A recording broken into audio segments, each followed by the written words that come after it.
Elections గురించి last వీడియోలో ఇంకో ముఖ్యమైన విషయం చెప్పడం మర్చిపోయాను. ఏంటంటే మామూలుగా లాస్ట్ వీడియోలో ఛాలెంజ్ ఓట్స్ అని అండ్ టెండర్ ఓట్స్ అని వాటి గురించి చెప్పాను. వాటిల్లో 100, 100 ఓట్లకి 14 లేదా అంతకంటే ఎక్కువ టెండర్ ఓట్స్ వస్తే అక్కడ ఆ పంచాయతీ లేదా అక్కడ మున్సిపాలిటీ దగ్గర మళ్ళీ రీ ఎలక్షన్స్ జరుగుతాయి.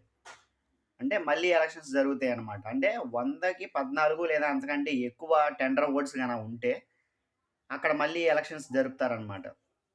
అంటే ఏమన్నా రాంగ్ ఓట్స్ అనమాట. దొంగ ఓట్లు ఏమన్నా జరిగినాయి అనే అనుమానంతోటి అదొక చట్టం అనమాట. మళ్ళీ రీ ఎలక్షన్స్ అక్కడ కండక్ట్ జేస్తారు.